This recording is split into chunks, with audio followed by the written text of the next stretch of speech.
Kepulauan Togean terletak di Teluk Tomini, Sulawesi Tengah. Secara administratif berada di Kabupaten Tojo Una-Una. Terdiri dari hamparan pulau, diantaranya 6 pulau besar dan ratusan pulau kecil. Salah satunya Pulau Papan, yang terletak di Desa Kadoda, Kecamatan Talatako. Nama Pulau Papan sendiri identik dengan jembatan yang menghubungkan Pulau Papan dan Pulau Malenge. Awalnya, jembatan sekitar 1 km ini dibangun dengan papan untuk mempermudah warga ke pusat Desa Kadoda.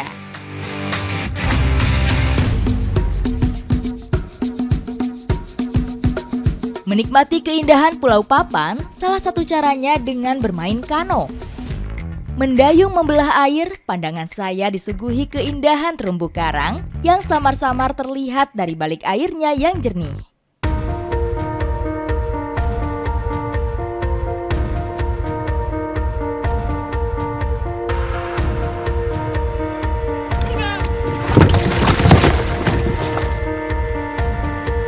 Keindahan bawah lautnya kian mempesona ketika saya turun semakin ke dasar.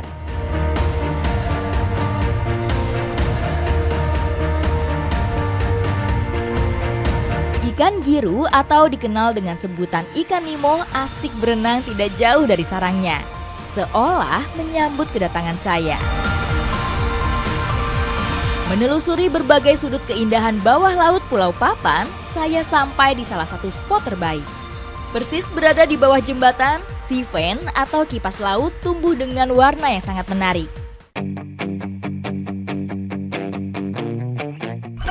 Vegetasi lautnya tuh tumbuh pas persis di bawah fondasi dari jembatan ini. Uniknya, polip silinder ini tumbuh membentuk pola kipas.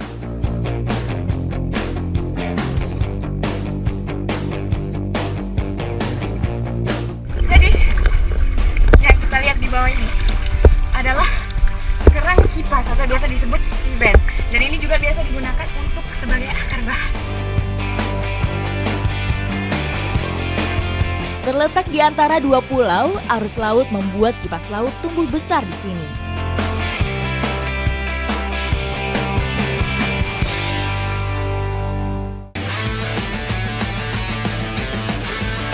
Dari keindahan laut Kepulauan Togean, petualangan berlanjut ke wilayah daratan mencari batang sagu.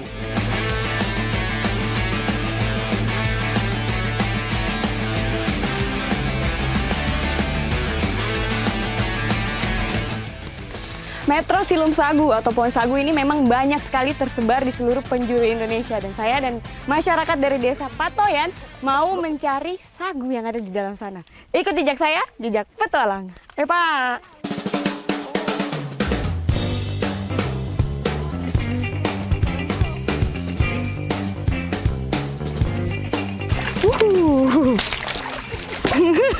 Hati-hati Bu, ini dia ada satu pohon sagu yang sudah tumbang dan ini mau dipotong lagi ya Bang? Ya, potong.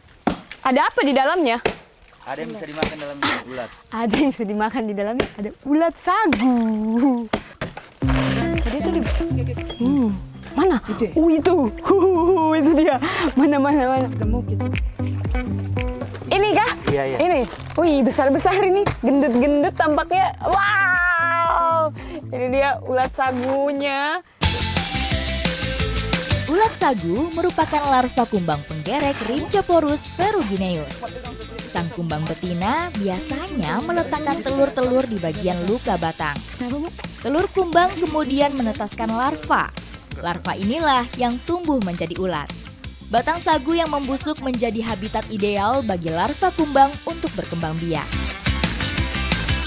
Oke, ini dia punya protein tinggi, tapi kalau misalnya dia sudah berubah, nanti dia berubahnya jadi kumbang seperti ini. Jadi kalau lihat perbandingannya cukup beda, dan ini caranya dia untuk mengambil makanan ada yang ada dalam sini. Terus, kalau ini juga mengandung lemak yang baik. Ibu, Bapak ini bisa dimakan toh? Bisa. Wow. Oke.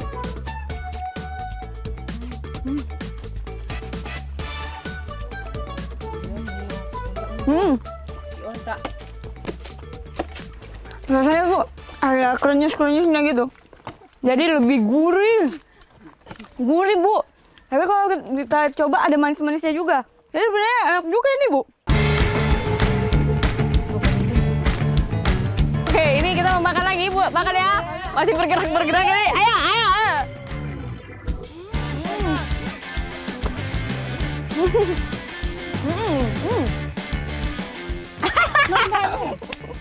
Kalau saya lihat nih, enak. Tapi memang kalau ulat sagu ini mengandung lemak baik juga, jadi memang bisa mencegah berbagai macam penyakit. Jadi kandungannya itu ada omega 3, omega 6, dan omega 9. Jadi bagus, Bu, buat kesehatan. Ini mau dipotong yang ini, Pak? Iya. Oke, kita mau potong yang ini sekarang. Iya, tuh. Bapak, saya mau bantu dulu. Saya mau coba menebang pohon sagu. Begini kah? Iya. Bapak jangan di situ toh. Takutnya kena. Wow. Pohon sagu yang bisa ditebang umumnya berumur lebih dari 6 tahun atau yang sudah mencapai tinggi 10 meter lebih. Semakin tua batang, maka saripati yang dihasilkan juga akan semakin banyak.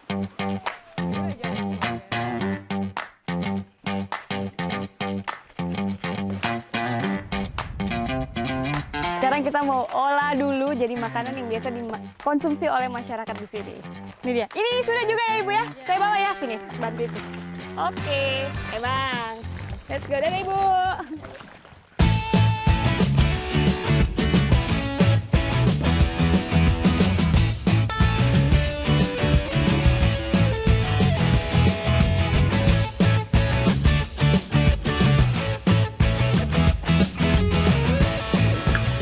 Oke, jadi kita mau olah sekarang sagu yang tadi kita sudah ambil. Tapi di sini biasanya sudah ada sagu yang sudah siap. Jadi kita sudah siapkan nih, ada sagu, ada gula merah, dan juga ada kelapa. Kita mau bikin masakan lokal yang namanya zepa gula merah. Ikut jejak saya, jejak petualang.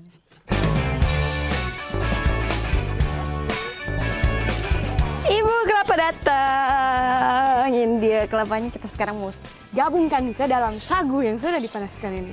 Ini kasih masuk saja, Ibu. Iya, Oke. dan semua. Dikit-dikit aja, separuh. Bagi 2 lah. Oke. Ini. Ini supaya pipih nih, Ibu tindis-tindis pakai batok kelapanya. Biar dia bisa padat gitu teksturnya. Oke, ini sudah bisa dibalik, Ibu. Ini balik dulu. Nah, ini dia. Makanya disebut pizza ala Togean. Karena ini bentukannya seperti pizza. Ini ini lagi, Ibu. Iya, Oke, tindis dia terus. Biar semakin enak.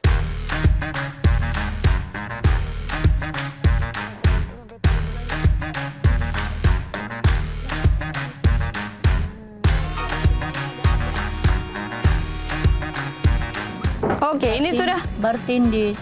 bertindis lagi. Tindis lagi, ditepur. Oh, tindis lagi. Memang ini penuh dengan tindis-menindis si zepanya supaya ini memang dia punya adonan tuh jadinya padat. Jadi pas dimakan itu nanti jadinya enak.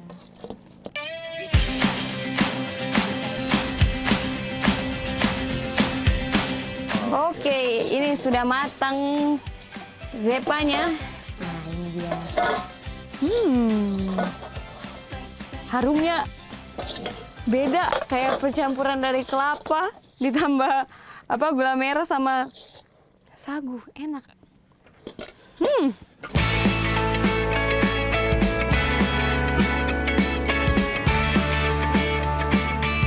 Ini jepanya udah matang, saya mau cobain dikit dulu. Enak sekali. Ibu, ini boleh dipotong-potong.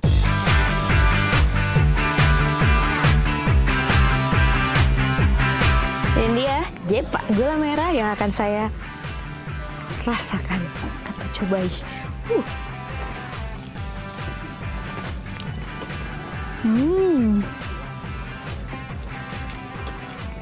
Rasanya tuh agak sedikit lengket-lengket, Ibu ya. Karena si sagunya itu memang kalau kena air dia tuh langsung kayak lengket gitu. Tapi di sini tuh ada gula merahnya juga, jadi sama kelapanya juga, jadi pas dimakan tuh ada manisnya juga. Jadi ini tampaknya enak sekali, saya suka ini Bu. Jepa merupakan kudapan khas suku Bajo, sudah ada turun-temurun sejak nenek moyang. Kudapan tradisional ini tak hanya dikonsumsi sehari-hari, namun juga hadir di berbagai upacara besar. Nah ini dia, memang Indonesia tuh kaya sekali, makanan pokok di setiap daerah juga berbeda-beda. Salah satunya nih sagu yang ada di Kepulauan Togean. Dan ini dimanfaatkan untuk memenuhi kebutuhan hidup sehari-hari. Ikuti jejak saya, jejak Patang!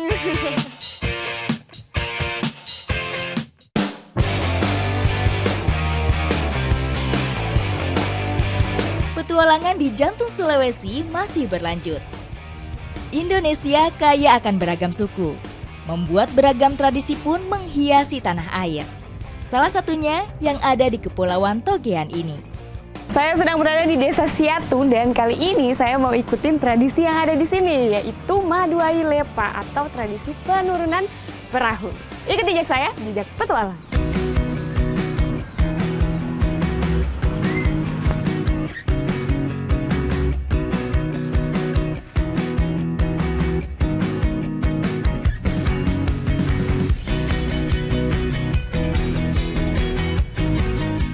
Kira-kira mau dipasang di mana ini ya, supaya bagus.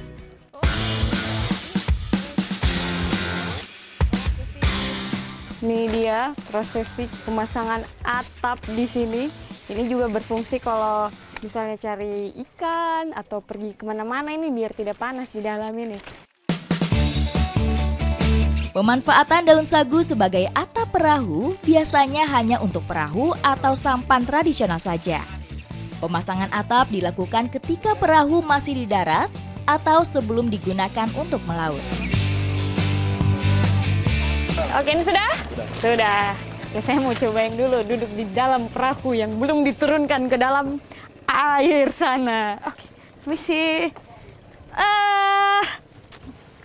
Enak nih, kita bisa tidur-tiduran di sini.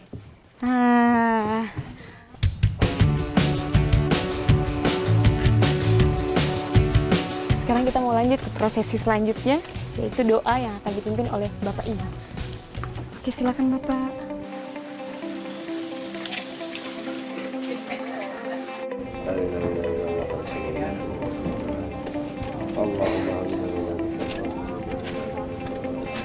Tradisi Maduai Lepa ini juga dilengkapi dengan suguhan kue-kue tradisional.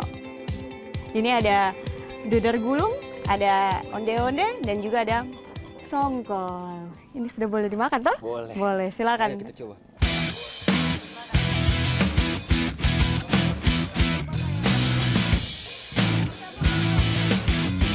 Selain sebagai wujud syukur untuk perahu, dalam tradisi ini juga ada harapan supaya perahu ini kelak bisa membantu nelayan mendapat hasil tangkapan yang menguntungkan. Boleh minta tolong karena kita mau siap-siap untuk ke prosesi selanjutnya, itu penyiraman perahu.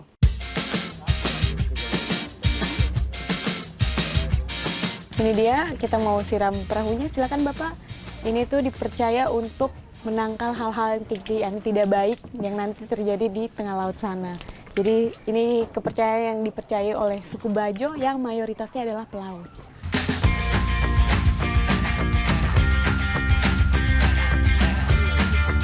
Satu, dua, tiga, oke, ini sudah. Hati-hati, oke. Oh,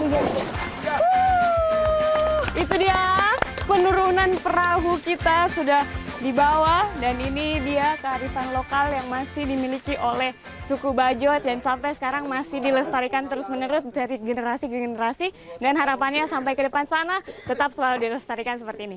Ikut jejak saya, jejak petualang. Sudah ini, Bang.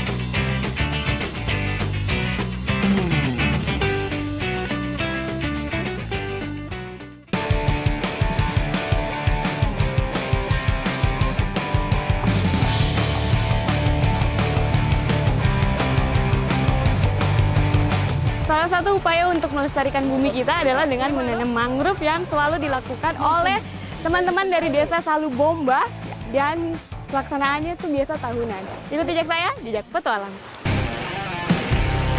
Karena lokasi pembibitan dan penanaman dipisahkan oleh air, maka kami memilih perahu sebagai sarana transportasi yang paling efektif. Oke, kalau kita lihat juga ini sebenarnya kalau penanaman mangrove ini kan sebenarnya untuk mengatasi abrasi. Tapi di sini juga sudah ada salah satu cara lainnya, yaitu penumpukan batu-batu di pesisir-pesisir pantai seperti itu, supaya nanti ketika gelombang naik sudah bisa terpecah dari situ juga.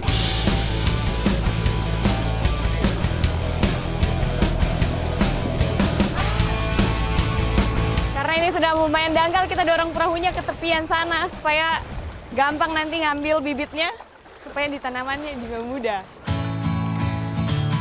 Mangrove adalah salah satu komponen penting kehidupan pantai. Tumbuhan ini mampu melindungi pantai dari erosi air laut. Selain itu, hutan mangrove juga menciptakan ekosistem baru yang nantinya bisa dimanfaatkan oleh manusia. Oke, ini kalau kita lihat di sini juga ada kayu. Ini kayu biasa.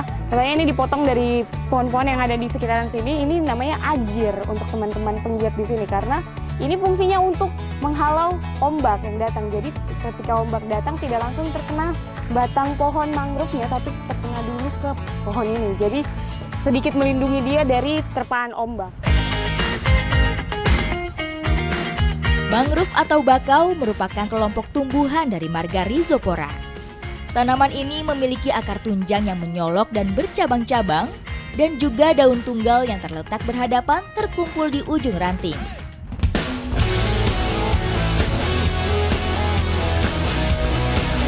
Ini dia, saya senang sekali karena di sini kelihatannya semua masih muda dan masih bersemangat untuk menjaga bumi kita. Dan semoga semua yang nonton ini nanti akan mendapat semangat juga untuk melestarikan bumi kita. Ikuti jejak saya, jejak